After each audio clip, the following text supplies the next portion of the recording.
13 metreküp dolu dolu bir karavan nasıl mı olur? Gelin size anlatayım.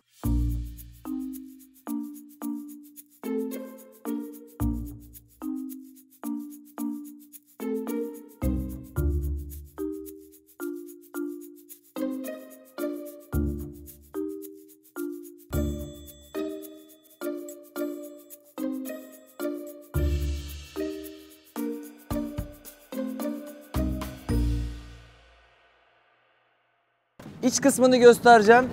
Ama ondan önce bu yüzeyimize bakalım. Bu yüzey kullanım alanımız olacak. O yüzden dolayı 2 tane pistonlu camımız ve dış elektrik giriş ve çıkışımız bu alanda konumlandırıldı. İthal bir tente kullanıldı. İster bu şekilde araca monte edebiliyoruz, istersek de yere saplamalarıyla beraber oturtturabiliyoruz. Hemen şu kısım ve şu kısımda 2 adet aydınlatmamız var. Bunlar birbirlerinden bağımsız şekilde çalışıyor. Olur da göz alacak olursa kapatabilelim diye. Araç üzerinde totalde 4 tane kamera, 1 adet sağ, 1 adet sol ve arkayı görebileceğimiz dış kameralarımız, bir tane de içeriği görebileceğimiz iç kameramız mevcut. Bunları zaten size yer yer göstereceğim. Hızlı bir şekilde arkaya gidelim.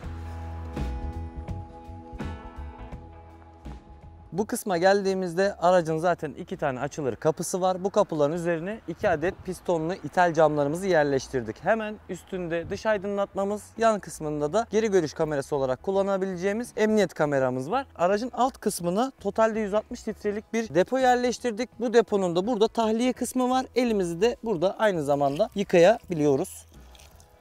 Seri bir şekilde yan tarafa geçelim.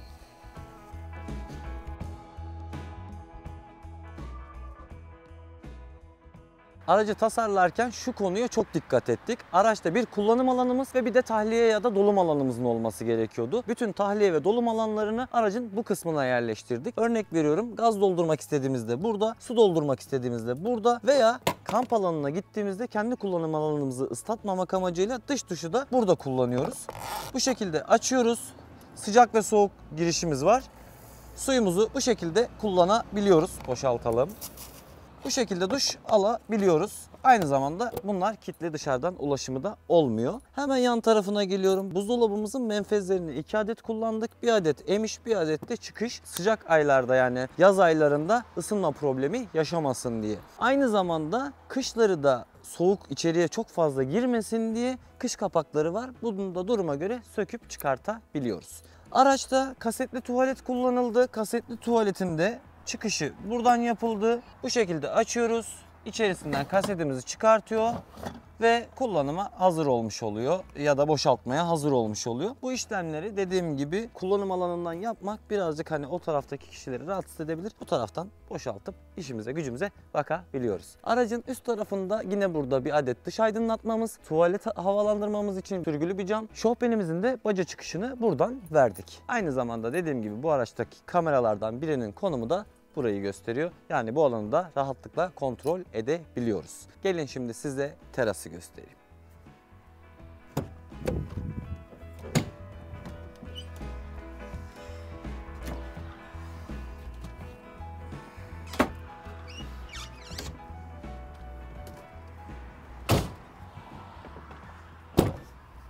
Teras kısmına ulaşmak için bu şekilde bir teleskopik merdiven kullandık. Sebebi de şu, biliyorsunuz küçük çocuklar var. Aracın üstüne çıkmak isteyebilirler, düşebilirler, düşmesinler diye bu şekilde bir güvenlik amaçlı teleskopik merdiven kullandık. Yani aracın üzerinde herhangi bir merdiven olmasını istemedik. Hızlı bir şekilde çıkalım.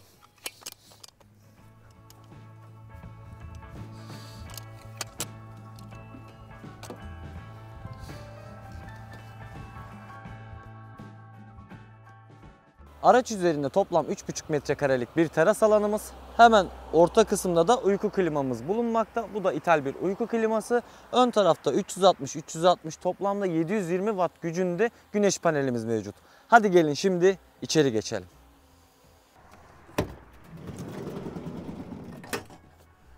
Hemen şuradan 1 ve 2. Aracımızın içerisine geçerken şöyle seriden size yakıt dolum ağzımızı göstereceğim. Bu Webasto'muzun yakıt dolum ağzı. Buraya konumlandırdık. Bu şekilde kapağını açarak buradan doldurum yapabiliyoruz. Aracın kendi deposuna bağlamak istemedik. Olur da bir problem yaşanır, unutulur, Webasto açık kalır. Araç yakıtsız kalmasın diye böyle bir uygulama yaptık. Ama istenirse tabii deponun üzerine de bağlanabilir. Hemen alt kısmında da Webasto'muzun ne kadar dolu olduğunu görebileceğimiz burada bir çizelgemiz var. Yani buradan direkt depoyu görebiliyoruz. görüyoruz. Ne kadar dolu olduğunu da buradan görmüş oluyoruz ve ona göre de önlemimizi almış oluyoruz. Buraya dışarıya açılır bir masa yapılacak. Bu şekilde olacak. Çok az kaldı. Sadece montajının yapılma aşaması kaldı. Onu halledeceğiz. Giriş kısmında 3 adet çekmece, 1 adet de dolabımız var. Bu çekmecelerimizde bas çek kilitler kullanıldı. Bu şekilde derin ve emniyetli şekilde yolculuk esnasında kullanılabilir çekmecelerimiz var. Yalnız hemen şu kapağın olduğu bölüme geldiğimde Webasto'muzun üfleme ağzını bu konuma konumlandırdık. Üzerine de bir kapama yaptık ki boru ezilmesin. Buraya da güzel bir şekilde ulaşılabilsin ve iç alanı da doğru bir şekilde kullanabilelim diye. Aracın ön kısmına ulaşabileceğimiz sadece küçücük burada bir penceremiz var. Bu şekilde olmasını istememizin sebebi, daha doğrusu bu aracı tasarlayan Murat abimin bunu istemesinin sebebi, kedileri var. O kedileri için buradan geçiş sağlayamasınlar diye bir uygulama yaptılar. Bu şekilde istediler. Bu şekilde tasarladılar. Biz de uygulamasını yaptık. Daha sonrasında hemen üst tarafında yine bas çek kilitli kocaman bir saklama alanımız var. Bu şekilde kilidini kilitleyerek kullanmaya devam edebiliyoruz. Ne dedim? Murat abilerin kedileri var dedim. Bu kediler için de buraya mama kaplarını koyabilecekleri, yolculuk esnasında inşallah dökülmeyecek şekilde tasarımını yaptık. Buraya konumlandıracaklar. 2 adet girişte rafımız bulunmakta. Niş de diyebiliriz bunlara. Bu rafları da dışarıdan kullanım esnasında kolaylıkla küçük malzemelerini koyup çıkartabilecekler. Hemen yan tarafına geçtiğimizde bizi bir adet fırın karşılıyor. Burada gazlı bir fırınımız var. 3 bölmeli. Birazcık derin. Burada da zaten bir koruması var. Biz testini ve denemesini yaptık. Çayda sönme yapmıyor. Çok da güzel oldu. Hemen karşı tarafında nişimiz var. Bu nişlerimizin burada aydınlatmaları var. Işıklarını açabiliyoruz. Yine küçük ufak tefek malzemelerimizi bu nişlerin içerisine kullanabiliyoruz. Hemen bu kısımda 3 adet çekmecemiz var. Bu çekmeceler için frenli raylar kullandık ve emniyet kilidi için bas çek kilitlerimiz yine mevcut. Derin güzel oldu. En alttaki çekmecemiz hepsinden birazcık daha derin. Hani tenceredir, tavadır, büyük malzemeleri koyabilecek şekilde ayarladık. Umarım rahat ve konforlu bir şekilde kullanabilirler. Aynı burada da bir adet çekmecemiz mevcut. 2 adet burada mutfak için kullanacağımız dolaplarımız var. Tabii tasarım içerisine konulan malzemeler değişebilir. 2 adet burada, 2 adet dolabımız da burada var. Yine aynı şekilde pistonlu, hani tutmamızı gerektirmeyecek şekilde bu şekilde pistonlar kullanıldı ve bunlar da frenli menteşeler kullanıldı. Hemen alt kısmında yine bir nişimiz var. Bu nişin içerisine de ufak tefek ıvır zıvır malzemelerimizi koyabiliyoruz. Derin, geniş bir evye kullanıldı. 13 metreküp araç için bence çok büyük ama çok da güzel oldu. Hemen burada bir adet bataryamız mevcut ve tezgahımız kullanıma hazır bir şekilde yağlandı. Alt tarafında 12 voltluk bir buzdolabı, hemen yan tarafında da su tesisatımız için olan bir dolabımız var. Gelin onu da size göstereyim. Hemen karşı tarafta su tesisatımızın ayırıcıları, tek tek vanaları var. Örnek veriyorum, yukarıdaki musluğumuz bozuldu. Sadece onun vanasını kapatarak musluğun tadilatını yapabiliyoruz. Ya da aşağı kısımda soğuk sular için olan kısımda bu şekilde gerçekleştiriyor. 2 adet gideri birleştirdik. Lavabonun ve evyenin gideri de buradan birleşip aşağıya gri su tankımıza, toplamda 105 litrelik gri su tankımıza buradan iletiliyor. Gelelim 13 metreküpteki bu aracın banyosuna. Banyo kısmında bu şekilde kutlu bir kilit kullandık. Daha sonrasında da dokunmatik bir ledimiz var burada. Sürekli de sıcak suya ulaşabileceğimiz hermetik şofbenimiz ve kasetli bir tuvaletimizin olduğunu zaten söylemiştim. Nişimiz var. Burada şampuanlar için bir ayrı bir bölüm, küçük malzemeler için de ayrı bir bölüm oluşturduk. Berber bataryasıyla kullanabileceğimiz bir de lavabosu mevcut. Bu araç içerisinde bir adet uyku klimamız olduğunu söylemiştim teras kısmında. Uyku klimamızın lambası mevcut ve 12 farklı modda fan ayarı yapabileceğimiz, yani hızlandırabileceğimiz ve azaltabileceğimiz fanı mevcut. Şöyle çalıştırayım.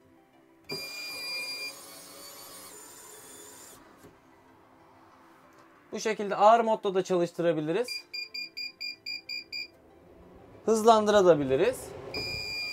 Ayrıca hem içeri hem de dışarıya bu hava akışını verebiliyoruz. Çift yönlü bir uyku kliması.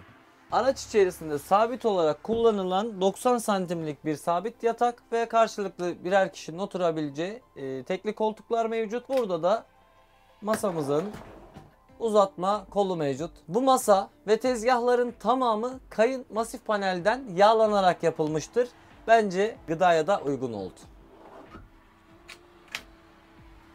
Tekli koltuklarımızın alt kısımlarında da bu şekilde saklama alanlarımız mevcut.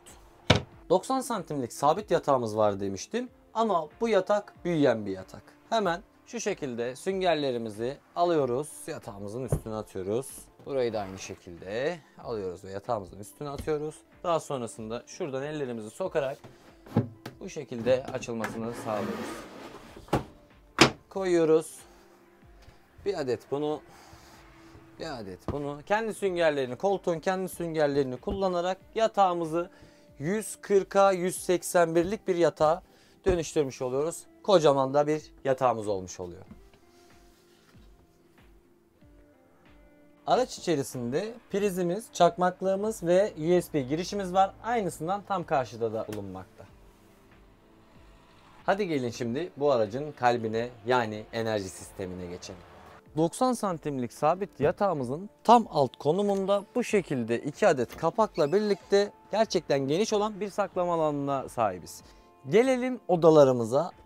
Bu oda bizim akümüzün ve şarj cihazlarımızın, elektrik sistemimizin toplanma alanı. Bu alanda 200 amperlik bir lityum demir fosfat akü kullandık. 60 amperlik şarj cihazımız, 1000 wattlık bir tam sinüs invertörümüz ve UPS'li bir invertör, yani aracımızda bu invertörden şarj edebiliyoruz. Daha sonrasında da olur da birkaç gün enerjisiz kalabileceğimiz, yani güneş olmayan, bulutlu olan havalarda enerjimizi toparlayamazsak diye DC 30 amperlik bir tek yönlü şarj cihazımız var. Daha sonrasında da bunların tamamının devre kesicileri ve sigortaları bu alanda mevcut.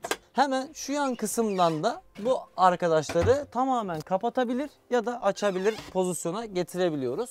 12 voltumuzu buradan kapatıyoruz. 220'mizi buradan kapatıyoruz veya DC'mizi buradan devre olarak kesebiliyoruz. İstediğimiz zaman, aracı terk edeceğimiz zaman bunların tamamını kapattığımızda aracın herhangi bir yerinde elektrik kalmamış oluyor. Hemen bu taraftaki odalarımıza geçiyorum. Bu odamız bizim gaz tankımızın bulunduğu ve dağıtıcımızın olduğu yer. 2 adet zaten gaza ihtiyacımız olan ürünümüz var. 1 adet ocak ve fırınımız, 1 adet de hermetik şofbenimiz var. Bunları ayrı ayrı problem yaşarsak onları vanalarından kapatıp yine kontrollerini yapıp tadilatını yapıp yerine koyabilmek için bu şekilde vanalı bir sistem kullandık. Zaten dışarıdan dolum ağzını bağlamıştık. Burası bu şekilde.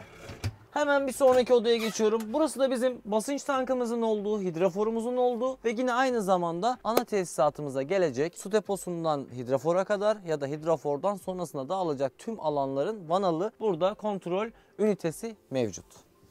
Hemen üst kısımda bu alanı öldürmemek adına buraya da güzel bir saklama alanı yaptık. Çünkü araçlarda şemsiyedir, sandalyedir ya da tenteyi açma çubuğumuzu konumlandırabileceğimiz burada bir alanımız mevcut. Gelin şimdi bu elektrik tesisatını nereden kontrol ediyoruz ona bakalım. Araç içerisinde kameramızı konumlandırdığımız yer tam olarak burası. Çünkü bu aracın içerisinde kediler olacak. Onların yolculuk esnasındaki durumlarını kontrol edebilmek için bu kamerayı buraya konumlandırdık. Aracın içerisini tamamen görüyor. Hemen yan tarafında dizel ısıtıcımızın ekranı var. Kontrollerini buradan yapabiliyoruz. Olur da 220'ye burada ihtiyacımız olur. İşte laptop şarj edecek oluruz, bir şey olacak oluruz diye 220 prizimizi buraya konumlandırdık. Dış elektriklerimizi açtığımız, dişlerimizi açıp kapattığımız düğmeleri de buraya konumlandırdık. Ayrıca da hidroforumuz, spotlarımız, kameramız, USB'lerimiz, uyku klimamız, bütün elektrik aksamını açıp kapatabileceğimiz 8'li kontrol panelini de buraya konumlandırdık. Bu panelin kendisinden doğrudan otomatik kurulabilir sigortaları mevcut. Bu panelin de iç kısımda ayrı ayrı sigortalanmaları yapıldı. Hemen şu kısımda temiz suyumuzu görebileceğimiz, doluluk oranını görebileceğimiz şamandıramız veya gri suyumuzu görebileceğimiz şamandıralarımızın göstergeleri mevcut. Yan tarafına geldiğimizde de elektrik kısmında invertörlerde düğmeler oluyor. O düğmeye işte gidip açmamız gerekiyor, basmamız gerekiyor invertörün aktif olması için. Ama kullandığımız invertöründe taşınabilir bir ekran olduğu için buraya kadar getirdik ve konumlandırdık. Buradan açma ve kapama işlemlerini gerçekleştirebiliyoruz. Şarj cihazımız Havells 60 amperlik bir şarj cihazı kullandık. Çünkü yukarıda 720 wattlık bir güce sahibiz. O yüzden dolayı böyle bir şarj cihazı kullandık ve kontrol ünitesini de buraya kadar taşıdık. Yan tarafında da gazımızı açıp kapatabileceğimiz ya da gaz seviyemizi görebileceğimiz burada gaz sensörümüz var. Aracımızın şoför mali ve yolcu koltuklarının tam altında burada Webasto'muz bulunmakta. 5 kW'lık bir Webasto var demiştim. Burada çalışacak. Pompasını da araç içerisinde güzel bir yere konumlandırdık. O çıt çıt çıt çıt sesi insanları burada rahatsız etmesin diye. Hemen şöyle giriyorum içerisine. Dörtlü kamera sistemimiz burada konumlanmakta. Araç seyahat halindeyken de kayıt etmeye devam ediyor ve buradan dediğim gibi geri kamerası olarak da kullanabileceğimiz alanı buradan istersek seçebiliyoruz ya da kayıt oynatmak için buradan kolayca erişip tüm kameraları da görebiliyoruz. Aracımızın alt kısmına komple pütür uygulaması yapıldı. Yanmaz, yangın yürütmez marin kablolama, 19 milimlikte elastomerik kauçukla bu aracın izolasyonu tamamlandı. Zemin kısmı yaklaşık olarak 3 santim yükseltilerek